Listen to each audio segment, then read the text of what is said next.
Hello, my dear students. From last few classes, we are discussing about reflection and rotation.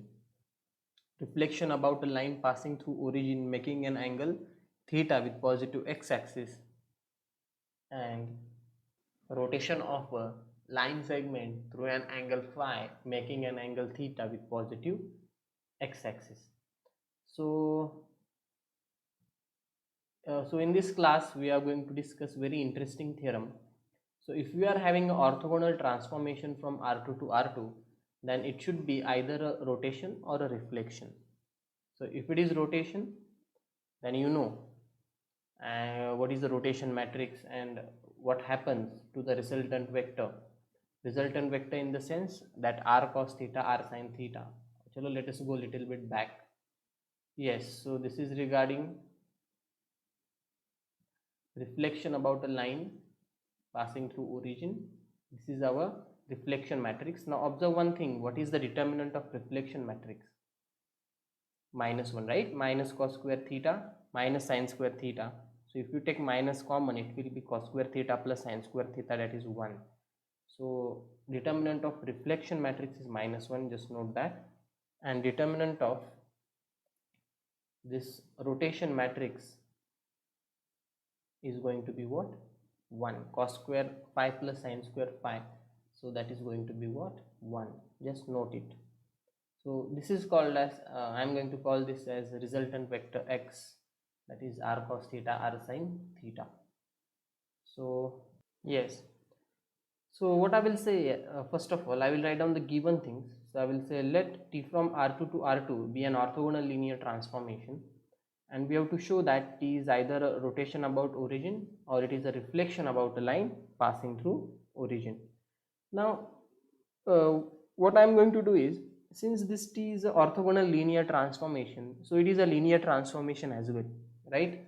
And I have already told you that every linear transformation can be represented in a can be written in a matrix form. So the same thing I am going to do here. So I am going to find the matrix form of this linear transformation with respect to standard basis of R2. Just note one thing, whenever we talk about matrix form of a linear transformation, and converse is also true, every linear transformation can be written in matrix form with respect to some basis.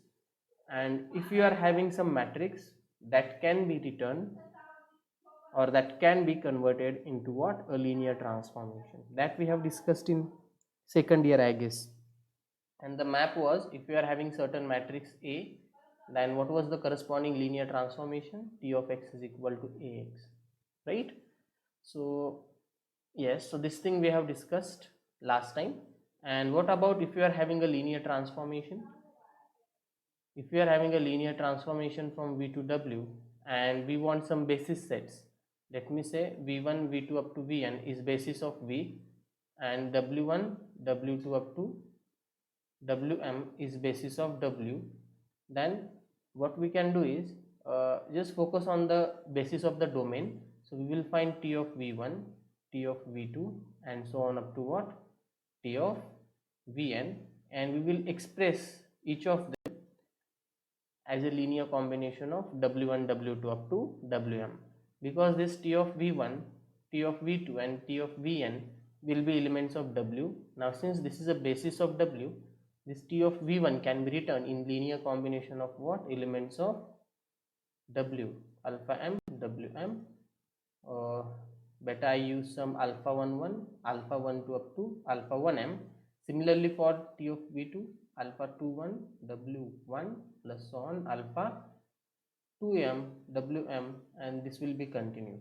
And whatever the coefficients of W1, W2 up to Wm are there, they are going to give you your matrix. So the coefficients of the first equation will give you first column. The coefficients of the second equation will give you what? The second column, that is alpha 2 1 and so on up to alpha 2m. Is that fine? And this will be continued, and at last what you are going to get is alpha n1 W1 plus so on what? Alpha nm Wm, and your last column will be alpha n1 so on up to what? Alpha nm. Just note one thing, how many rows are there in this matrix? You can count 1, 2 and so on up to m. You can see here. So m rows are there, right? And how many columns are there? Columns are n, 1, 2 and this is n, right? So columns are n. So order of the matrix is m cross n. What is the dimension of V? Dimension of V is n, since basis is V1, V2 up to Vn. And what is dimension of W? It is m, right? So whenever you are having a linear transformation from V to W, suppose dimension of V is n and dimension of W is m. So corresponding matrix form, I will call it as m of t, is going to have order what? M cross n, means dimension of codomain multiplied by dimension of domain, or cross dimension of domain. That is nothing but what? The order of the matrix corresponding to this linear transformation. So in our case, what will be the order of the matrix? It is going to be 2 by 2. Dimension of codomain is 2 and dimension of domain is also 2. So whatever the matrix form we are going to have of T, it is going to be a matrix of order 2 by 2. Okay, so just I will erase it out. So I will say let A is equal to ABCD be a matrix representation of T. Definitely matrix representation is with respect to some basis. So we are saying that let A be the matrix representation of T with respect to standard basis of R2. Now see, since T is orthogonal linear transformation, so whatever matrix is there corresponding to this T, that is A, it is also going to be an orthogonal matrix. Just remember, whenever you are having an orthogonal matrix, the linear transformation corresponding to that matrix is going to be orthogonal linear transformation, and whenever you have an orthogonal linear transformation, the matrix representation of that linear transformation will be a orthogonal matrix. Now since A is an orthogonal matrix, so therefore A inverse will be equal to A transpose, and we are going to have A into A transpose will be equal to I, which is equal to A transpose A. So that is what I have written here, right? Now what I am going to do is I am going to use this fact. Since A transpose A is equal to I, so by using this we are going to derive some facts. So what will be my A transpose now? My A transpose will be A, B, C, D. What will be my A? A is ABCD itself, and on the right hand side you are having an identity matrix, that is 1 0 0 1. So if you take the product, yesterday we have already seen it, so we'll take the product. So A square plus C square, and over here you will get AB plus CD, here also AB plus CD, and over here you will get, I guess, B square plus D square, which is equal to 1 0 0 1. So if you compare it, after comparison you will have A square plus C square is equal to 1, and B square plus D square is equal to 1, and you will have this AB plus CD is equal to 0. Now just focus on these two equations. A square plus C square is equal to 1 and B square plus D square is equal to 1. So definitely you might remember after looking towards it. And what do you remember? Yes, what do you remember? A circle, right? So x square plus y square is equal to 1 is nothing but what? It is an equation of circle. So the meaning is this point A and C satisfies this equation of a circle, x square plus y square is equal to 1. So this point AC lies where? On this unit circle. Let me say somewhere here. Similarly, this point BD, means B comma D, also satisfies the equation of circle. Therefore it also lies somewhere on this circle. Let me say over here B comma D, right? Now over here we are dealing with polar coordinates. So what can you say about A and C now? You know what is a polar form? X is equal to r cos theta and y is equal to r sin theta. Now since everything is going on a circle having radius 1, so this distance is going to be 1, right? And this distance is also going to be 1. So my point is, for this point AC your value of r will be 1, and for this point BD also your value of r is going to be 1. This is a equation of a circle having center as origin and radius 1, right? So therefore this is going to be 1 for what I'm talking about A and C, isn't it? So your point A will be of this form, some cos theta, and B will be sin theta, and suppose this is my x-axis and suppose this is my y-axis, right? This is a diagram, and whatever angle is there, this angle is going to be what? Theta. Since the notation I have used cos theta and sin theta, it means theta is angle made by the vector AC with the positive x-axis. Now similarly B and D will be written as some cos phi and sin phi, I say, where what is phi? Where phi is this angle, right? The angle made by the modulus vector of point BD with what? The positive x-axis. And this theta and phi definitely are between what? It may be 0 and up to what? Open 2 pi. Why 2 pi? Because why open 2 pi? Basically open 2 pi because 0 is already included, right? So there is no point of including 2 pi. So either you can say open 0 to close 2 pi, or you can say close 0 to open 2 pi. Similarly this phi also lies between what? 0 to 2 pi. So what we can see is, since a square plus c square is equal to 1, so there will exist some theta lying between 0 to 2 pi such that a can be written as cos theta and b can be written as sin theta, and there will exist some phi again between 0 to 2 pi such that b can be written as cos phi and d will be equal to what? Sin phi. Is that fine? So that is what I have written in the next line. So we will just check it. Yeah, so we are having a square plus c square is equal to 1, b square plus d square is equal to 1, and therefore there will exist some theta and phi in the interval close 0 to 2 pi such that a will be cos theta, c will be sin theta, b will be cos phi, and d will be sin phi.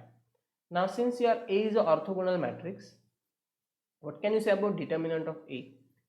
So the last result that we have discussed in the last class, that determinant of orthogonal matrix is always plus or minus 1. So therefore our determinant of A will be plus or minus 1. Now there will be two cases over here, when determinant of A is 1 and another case will be determinant of A is minus 1. So the thing is, if determinant of A is 1, then I am going to prove that our T will be a, can you guess? It will be a rotation, and if determinant of A is minus 1, I am going to prove that T is a reflection. Okay, so case 1, determinant of A is equal to 1. So what will be my determinant of the matrix? It will be AD minus BC. So therefore I will have, just a minute, yeah, so I will have AD minus BC is equal to 1. Now simply put the value of A, D, B and C. So what you are going to get? Cos theta, D is sin phi, minus B is cos phi, and what is my C? Sin theta will be equal to 1. But this might remember you the formula of, I guess, sin A minus B also, sin A cos B minus cos A sin B, so it is sin of A minus B, so sin of phi minus theta, so sin A cos B minus cos A sin B is equal to 1. So what can you say about this angle? So sine of what degree is equal to 1?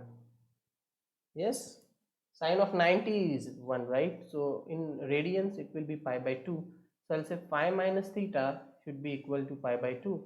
So what will be my phi? My phi will be theta plus pi by 2. Just note this, my value of phi is theta plus pi by 2. So we know the values of A, B, C, D. So what will be my matrix A? My matrix A will be, since A is cos theta, small a I am talking about, B is cos phi, What is C? Sine theta. And what is D? Sine phi. Now simply put the values of phi over here. So this matrix will be equal to cos theta, cos of theta plus pi by 2, and sine theta, and this will be sine of theta plus pi by. So what will be cos of A plus B? It will be cos A cos B minus sine A sine B. So cos theta cos pi by 2 minus sine theta sine pi by 2. So cos pi by 2 is 0. So you'll have minus sine theta sine pi by 2. But sine pi by 2 is 1. So it will be minus sine theta. So you can calculate it. This can be done. So over here you will get minus sine theta. And what about this? What will be sine of A plus B? Sine A cos B minus cos A sine B. The same thing. So what you will get? Sine A, I will write it here if you want. Sine A cos B cos pi by 2 now plus cos A sine B. So cos theta sine pi by 2. So this is going to be cos pi by 2 will be 0. So this will be vanished.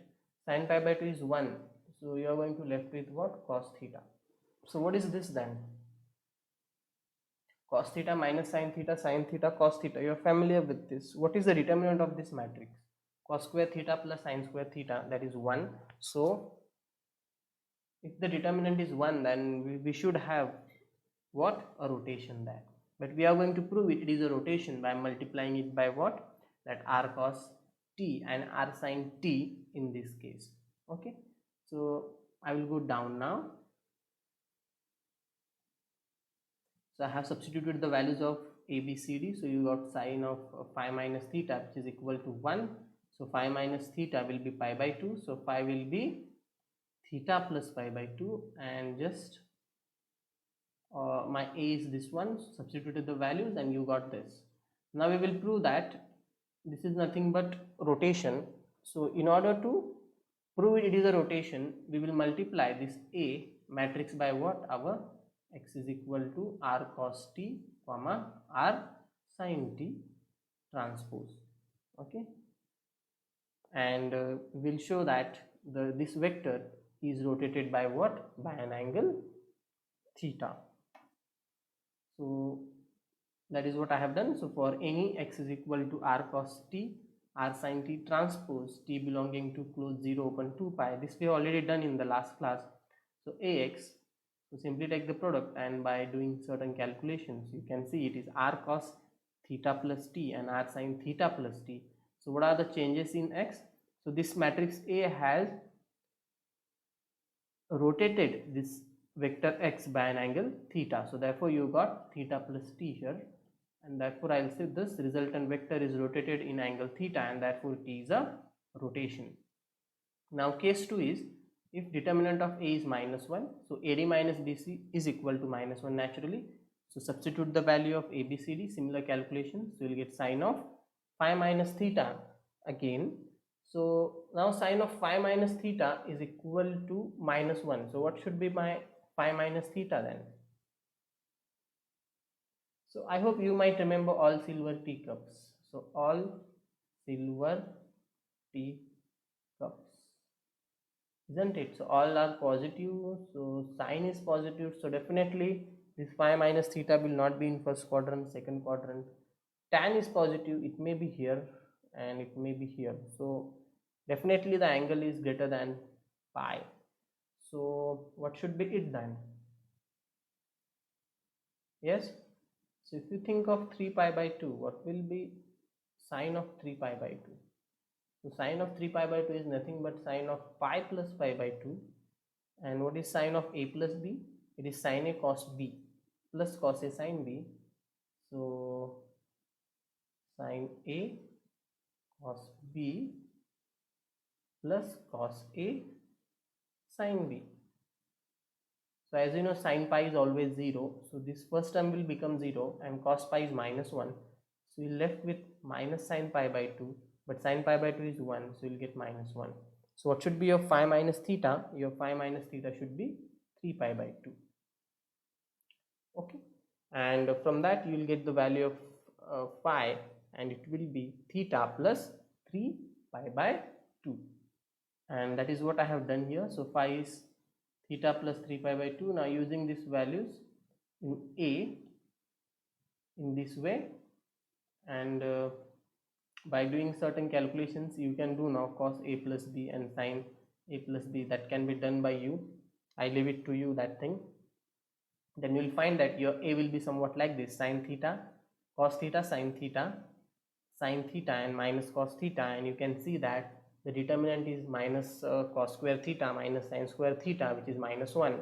So in this case this A is going to be a matrix of reflection, and we will prove that by multiplying it by a resultant vector, and these calculations we already done in last class. So we'll get such type of a vector, and which has already appeared before, we have seen it. Just I will go a little bit back and I will show you, and here it is. Right now, note over here you are having theta minus t and theta minus t, but over here we got t minus theta, therefore we are having that minus sign. Yeah, due to this t minus theta we are having that, because